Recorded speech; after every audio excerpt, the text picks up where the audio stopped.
1966. I bring to you a message of truth and freedom, for it is only the truth that can set us free from the bondages of war and propaganda, which we confuse as history. My name is Colonel Emmanuel Nwaobosi. I am 80 years old. It is time to be bold. I am too old to lie. I am not afraid to die. It is time to tell you why we had to try. I am the last of the original coup plotters of January 15, 1966 with Major Chukwuma Kaduna Nzogu. I knew Nzogu well.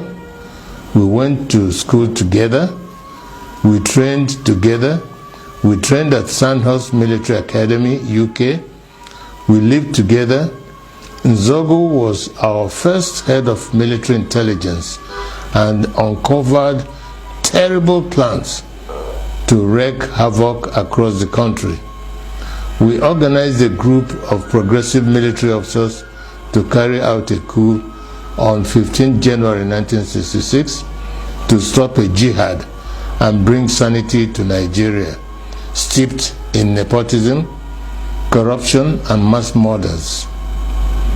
The government of Tafawa Balewa, controlled by the Premier of Northern Nigeria, Ahmadu Bello, were using us in the army to repress the Middle Belt and Western Nigeria. Houses and cars were burnt. Thousands were killed. There were 9 of us that planned the January 15th revolution.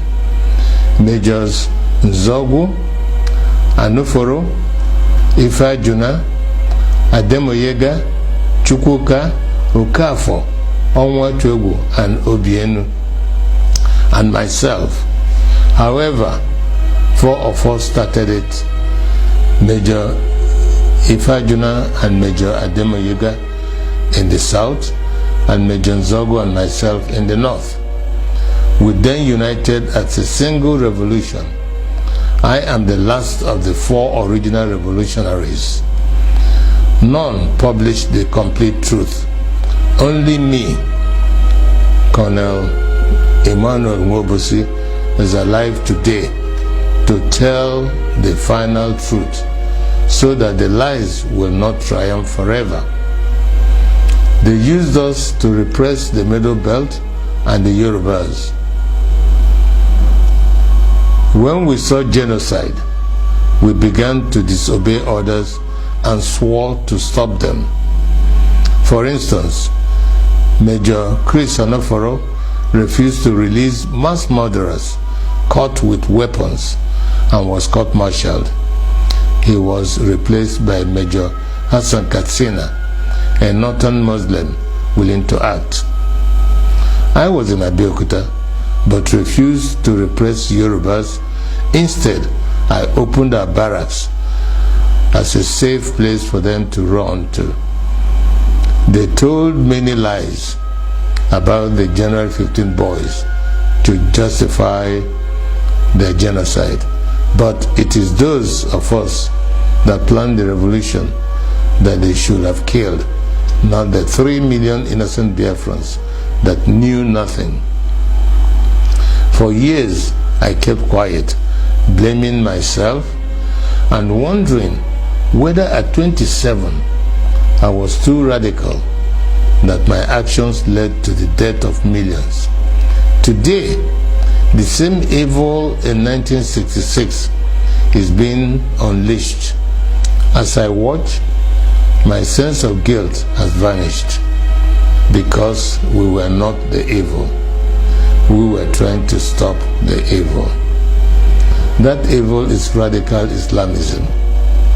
I have decided to speak out and warn the world of the impending disaster if we do not stop it. Each time radical Muslims plan a jihad in their religious mission to conquer the world, they will fail. But in the attempt, thousands and even millions will die. That happened to us in Biafra. At this point, let me differentiate between peaceful, law-abiding Muslims and radical Muslims who want to kill others, to force their religion on them. The problem is that wherever peaceful Muslims are, there are some radical Muslims amongst them. That is why they began a jihad in 1966. That is why we had to stop it. That is why they killed millions of our people. That is why we declared Biafra. Because we are a peaceful people, and oil and water can never mix. My story is a warning to Nigerians.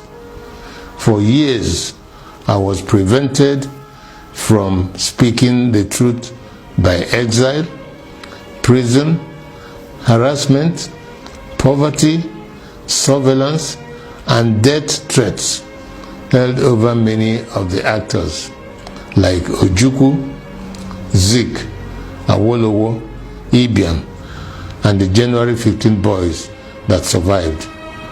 But as I watch today, many of the events that led to the revolution are happening again, like Boko Haram, Fulani militia, Niger Delta militants, Shiites, IPOB, and mass murders.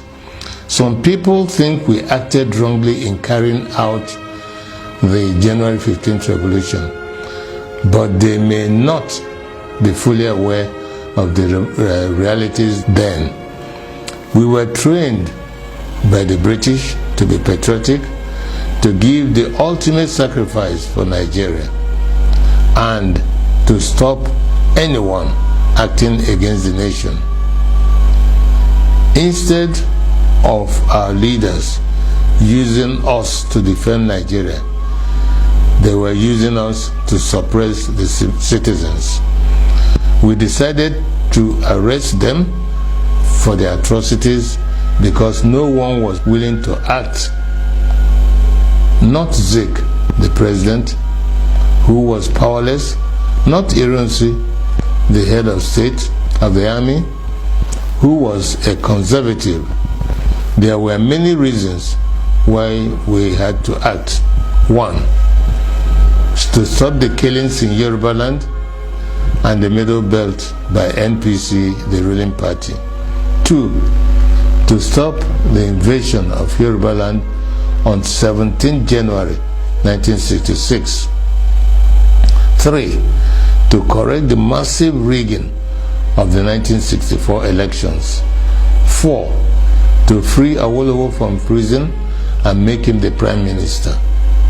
Five, to stop the terrible corruption, nepotism, and regionalism of the NPC, the ruling party. Five, to stop Ahmadu Bello's planned jihad.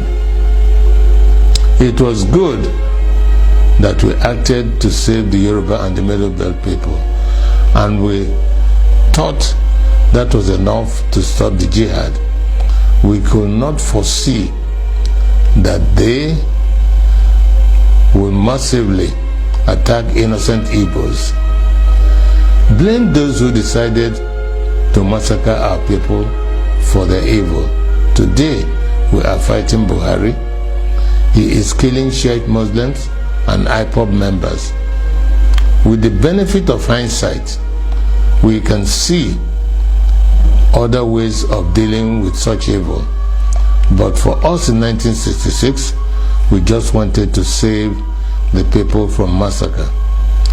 I wish to congratulate Nnamdi Kanu and IPOB for the good work they are doing to free our people from Nigeria and radical Islamism.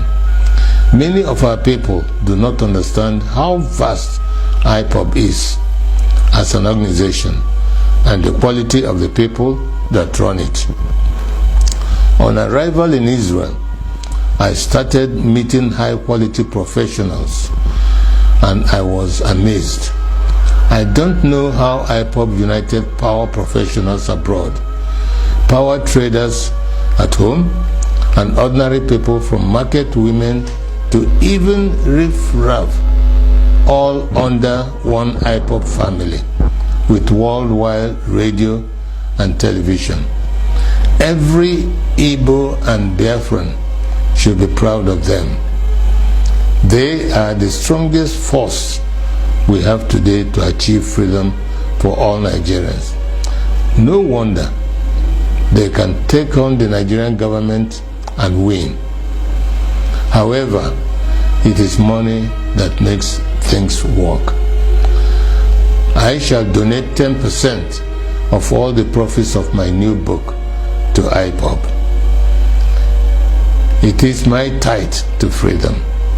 Tithing is God's tax to raise money for the government of the children of God.